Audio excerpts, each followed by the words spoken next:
Welcome to Syncreate, a show where we explore the intersections between creativity, psychology, and spirituality. We view creativity broadly, and one of our primary goals is to demystify the creative process. I'm Melinda Rothaus, and I help individuals and organizations bring their creative dreams and visions to life. Today on the show, Shuja Uddin. One of the most important ideas in creativity studies has to do with drawing new connections between seemingly unrelated things. In so many ways, the creative experience is about melding and blending ideas, themes, stories, and moments of inspiration into an original form. As creatives, we benefit from having an array of cultures and experiences to draw inspiration from. We benefit from being global citizens. And that's one of the main reasons I'm excited to bring you my conversation with Shuja. Shuja is a screenwriter, filmmaker, and a professor of media studies. He grew up in Karachi, Pakistan, and his work addresses socio-political themes, both in his home country and more globally. He's always drawn inspiration from all over the world, including Western pop culture. I started the conversation by asking him what drew him to film in the first place. So I think growing up in Pakistan, I used to watch a lot of Hollywood movies. And I loved Dennis the Menace. I loved Home Alone. I loved Batman. So there was something that was quite different in the context of Pakistan where you didn't have this kind of media. People weren't making those kinds of cinema or films. And so there was a lot of that contact, you can say, from the global north in terms of cinema, movies, content, music. And then as a kid, particularly during 2000s when I was growing up, traveling a lot to England, to UK, to the US. You know, I would come to Houston, I would go to Birmingham, London. So you'd see a lot of the culture that was there and I would want to stay there. I was always had this reluctance to go back. I was like, no, I want to stay here. I want to go to the comic book store. I want to go to Waterstones. I want to go to W.H.S. Smith. Yeah. I want to go to Barnes and Noble. So I would love going there, reading comic books, reading books. And my mom would do all the shopping and I would just be at the bookstore for hours just reading books. And over the years, I would say Japanese anime and manga was another source of inspiration. And so later in the 2000s, I was way more into that. I was writing manga, drawing manga. I wanted to be an artist, like animator, and I would sometimes take drawing classes and stuff. So that was a huge inspiration for me. But I think what ushered this move towards really pursuing it and figuring out what your life's task is was the death of Michael Jackson. I mean, all throughout my growing up years, Michael Jackson, as we know, was more of a caricature to us, especially in Pakistan. I wasn't exposed to his music to that extent to people in America were or other countries. And so when he died, they started playing his Thriller, Billie Jean, and all of that kind of music. And I was just so mesmerized by the showmanship. And it was very cinematic and movie. So that started, I would say, a conscious decision to pursue creative work, creativity. Yeah, that's so interesting because it's like all these Western influence maybe outside of the culture you grew up in, superheroes, comics, you know, rock stars. And now I know more recently you've also gone back to your culture and the context you grew up in a way in some of your creative work and looking at pretty serious socio-political issues in Pakistan and Karachi. You made a beautiful short film called Article 370 with your collaborator Ibrahim Balu, who I've had the pleasure to meet, about a young pregnant woman in the disputed Kashmir region. It's a beautiful film. And I know right now you're working on another script that has to do with water rights and corruption in certain neighborhoods in Karachi. So how did your experience growing up there shape the kinds of stories you want to tell? Yeah, because, you know, I grew up during post 9/11 and so you had a lot of terrorism that was happening. You had the effects of the war in Afghanistan that was happening. Then you had things like political violence, gang violence, corruption, crime. And then you had a lot of love. You had a lot of family. And so you grew up in a space which is almost like a gumbo of a lot of things happening at the same time. You're going to school, but also there's a bomb explosion. So how do you process these two information, but you also got to get a good grade. So it was definitely like a energy that would come at you at different forms and suck you into it. And so when I was mentioning earlier about traveling overseas, you wouldn't see that a lot going to America or UK. And so you would like to be in that space where there's talk of creativity, development, innovation, and all of that. So the irony is, because I'm Pakistani, my parents are Pakistani, we would go to these Pakistani spaces in these cities. So I was like, yeah, but I want to go where the white people are. I mean, I love it. I enjoy the food and I love the people. It's fun. They're loving. But it's just like, I just don't want to be, as they say now, echo chamber. Yeah. I want to be in a space where there are other ideas and learn and grow and from that. So great. Well, you actually kind of perfectly anticipated my next question. So you traveled to Europe, to the US periodically growing up, but you actually came here to live when you went to Boston to go to grad school at BU. And I'm curious how actually moving here and living in a major American city, attending grad school, how that shifted your perspective on creativity. It changed my life. How so? I mean, so ever since I came to America, and when I was in Boston, I would just expose myself to different experiences.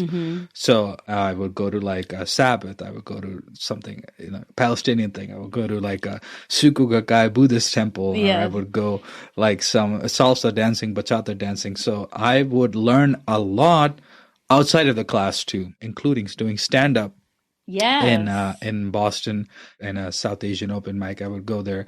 And so to me, those kind of things really changed me, because I was just getting exposed to new ideas. I was just soaking it all in. I didn't have a lot of money. I was a student, and my parents were paying for a lot of it just to be here. So I knew this was a privilege, and I wanted to utilize this privilege in an effective manner. So I wanted to like really express gratitude. Yeah. Because this was a phase of education and apprenticeship, which I was excited to be there for. Well, and it sounds like, as a creative, that's like the perfect education. So, you have the formal education, and then you have going out and living life in this place where there's so many opportunities. And I think as creatives, we do need to seek out those experiences. In creativity studies, we talk about divergent or associative thinking, which is making connections between maybe seemingly unrelated things. It's the seed of all creativity. Exactly. Well, where does that come from? It comes from the inputs that we bring in. Yeah. And in my case, what excites me and is the space between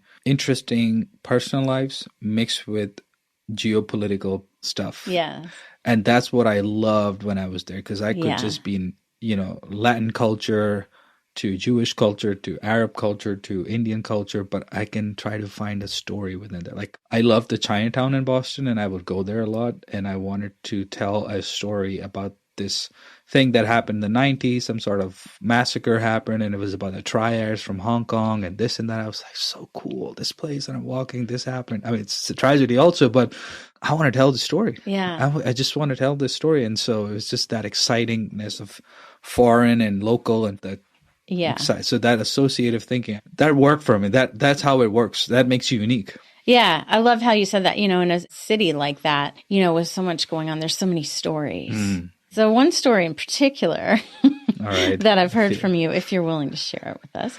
While you were at BU, I understand you have a close friend who's from Singapore. Yeah. You were just there emceeing his wedding, and I want to hear more about that. But I believe you posed as a Singaporean nationalist at one point. Tell us about this. God. Oh, yeah. So the story is that a friend, my Indian friend that I met through salsa dancing, by the way, she had her birthday at her place, and she invited everybody there. So I met this guy, Guanhua. He's from Singapore. I was like, oh, nice meeting you. Cool. Yeah, cool. All right. Take care, buddy. Took pictures, gone. The next day, I had some issue with my laptop. So I gave it to the BU IT department. And then all of a sudden, I got this message on Facebook, and I was like, buddy, is this your laptop? And I was like, oh, is this Guanhua? Oh, hey. And that's how we just became awesome friends. And we started talking about politics and Singaporean politics. And we said, we should and there's this lunch happening for Singaporean students at MIT.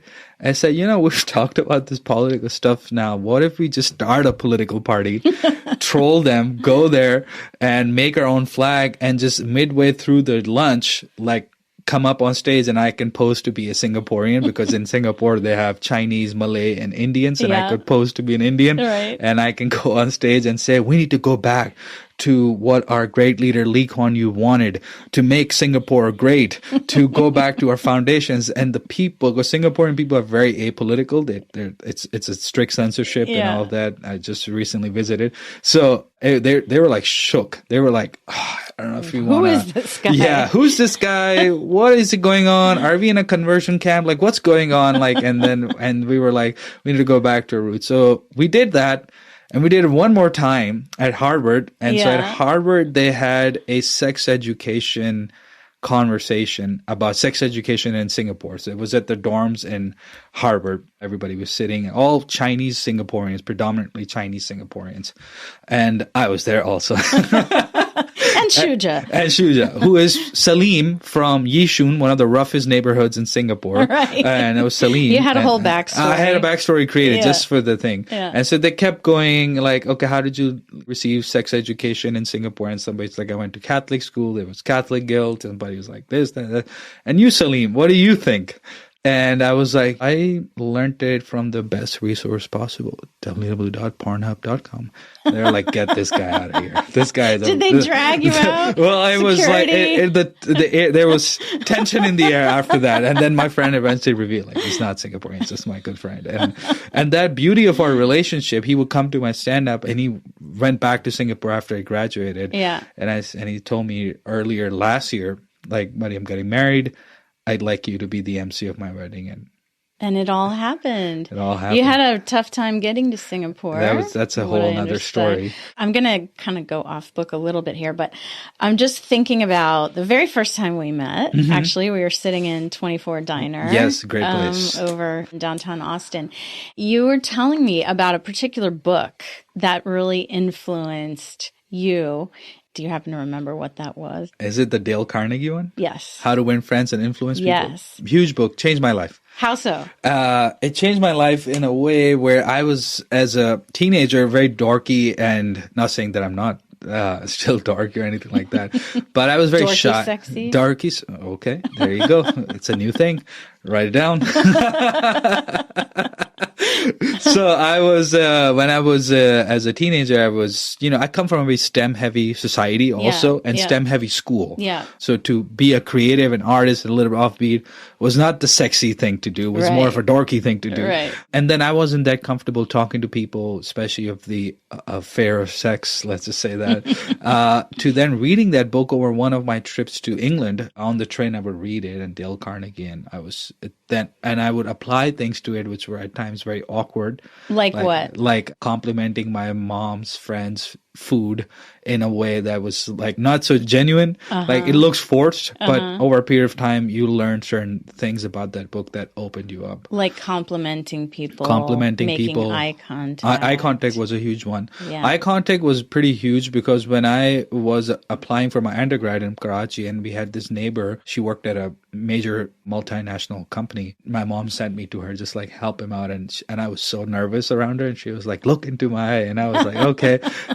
So the last thing a teenage boy would want. That was one of those things. Yeah. But when I started doing stand-up, that changed me a lot. I feel like that brought a new, because I was now in one room with tons of people. They're all looking at you, and I'm trying to make them laugh. And I mean, stand-up to me is like the scare. I perform, I sing, I speak, great. I do all the things, but stand-up is the thing I'm most terrified and I did of. it, and the first time I did it, I made people laughed, and I was like, okay, so I can be funny, and people, and I showed it to one of my professors who I looked up to, Professor John Bernstein. He's like, you are funny. And he was from Denmark. You are funny. You are funny. I was like, that's it, on track. And so I kept doing it every month, and I wasn't funny every month. Yeah. And I don't know if I'm still funny, but that changed me a lot. And I don't feel that. I mean, there is that nervousness, but I'm like, let's go and give them a show. That thing changed me. Yeah. And that is what I take from Michael Jackson. Yeah. I love that, because that actually I've thought a lot about, I was a really shy kid too, and kind of nerdy. And, oh, really? what? But I really wanted to sing. And I had to overcome my shyness. Yeah. I would literally get up in front of people. My legs would shake. Okay. My face would turn bright red. And yet I still wanted to do it. And it wasn't like for the fame and glory. It was like there was something just you in want to me, express. Yeah. And it took me years to overcome that. But then so many years down the road, you get better at it. It gets easier. You get more comfortable with it. And not only that, like from a personality perspective, I think I was, definitely inherently more of an introvert. And yet I've done so many extroverted type things like teaching, performing, getting up in front of people that I think I've also become more extroverted. And really what, introversion about is needing time to recharge. Space. It's not necessarily being a social butterfly, but something about that comfort, just becoming comfortable in your own skin in a way. And do you feel over the years you've become more comfortable with your skin? Absolutely. For example, like here we are in a recording studio. When I would make recordings, like I studied classical voice and opera, and I would listen back to the recording and it was like excruciating because the sound I heard in my head and what I heard on the recording were totally different. Wow. But over many, many years, I got used to the sound of my own voice until they became one and the same. Yeah. People have that issue. Like I used to have that a little bit, but what you're saying is exactly true. Like over a period of time, stop having that difference between what you think you sound like and what it actually sounds like. And then you accept it as like, that's how I am. Exactly. And then you can have fun with it. Exactly. Yeah. So speaking of fun, maybe this is a leading question, but what's your creative superpower? Creative superpower, overthinking. Overthinking. That's my creative superpower. Yeah. But something excites me, I just walk around a lot. Yeah. Super animated. Yeah. So an idea comes in your head or an inspiration and you're just chewing on it. Yeah. And I just lighten up. Yeah. And I see just the potential of the story and the exploration of the story. It's just like, oh my God, stop me. The excitement. Yeah. Yeah. Well, I love that. And I've kind of touched on this in a previous session of the show where I really feel that creativity is connected to our life force energy, right? And so when we get jazzed about something, it lights us up. Exactly. And there's I don't know if you'll have time for this, but I wanted to say that there's something which I learned from Robert Greene, which we all know intrinsically, but it's your life's task. Yeah. Knowing what you want to do with your life. Yes. And something, but you have all these pressures in life, you're working, you have other professions as independent filmmakers, as artists, creators, we have to do other things to supplement our income. And one thing that I learned is to protect and serve, but I would say protect and preserve your life's task is a huge thing where you're like very, like a baby. You have to guard it. Guard it because there are so many things that can take your time away from nurturing that part of your life. Which so many distractions. So like, I wish I could have done that. Like, that's what I don't want. I regret, like, I wish, or, oh, look at them. They're doing it. Like, no, just go and do it. Yeah. That's what I tell my students. Yeah. Find a way. Yeah. Great. Yeah. Well, I want to kind of make sure we touch on, you just started a film production company, Tishna Films, with a couple of collaborators. And I'm curious, where does the name Tishna come from? Tishna comes from, so my maternal grandfather, his name was Tishna Barelvi, and Tishna is an Urdu word for wanting more, desiring more, to have a desire that is unsatisfied, to want more. It comes from the word Tishnagi. Or Tashnagi, and my grandfather, he was a poet. He was an Urdu poet. And I felt that this word Tishna symbolizes both my desire to do more and to preserve and protect the life's task and to create, tell stories, but also is a great way to honor my grandfather, who was really into philosophy, he spoke Russian, he was secret communist. He was a lot of things that were going on in his life, that he was one of the first few people who did work in computers in Pakistan. Yeah. And so he was all about books, reading. He wasn't a very career-oriented person. He was much more of a thinker. So I feel like he would have been proud of me to see that I wrote articles, that I studied in America, and like he would be happy to see that these developments happen. He passed away before any of that happened. He passed away in 2015, but to honor that, I feel like it's important. So I started a company called Tishna Films last year, and we made this documentary for University of Texas, Austin, and Texas System of Care, and it's called The Power of Connection, which is about the youth peer support in Texas, people who support at-risk teens who are suffering mental struggles and help them overcome them because they've been through the similar experience. So now they're on the other side. They're helping them. They're giving them a space to think. And youth peer support is a key thing that has helped a lot of kids. So there was this one girl in Houston, Texas, Gabby, and she had a great support from our youth peer survivor named Ariana. And so we made a 5-minute short doc for that. And one of the great things was the purpose of the documentary was to get the legislators and the powers to be in Texas to provide more funding to these kinds of institutions, especially in Central Texas where there's barely any of this kind of support. So I think it's important. And so I had a great time running a production company, to be in a producer role, being a screenwriter myself, to then go into a producer role and learning a lot just by going through it, building my own team. Great people that I work with, Devin Foster, Matt Rifley, Tom Santos, Tori Rice, all of these great filmmakers and artists in Austin that we worked together. We hustled and made it happen, and it was like a small knit team.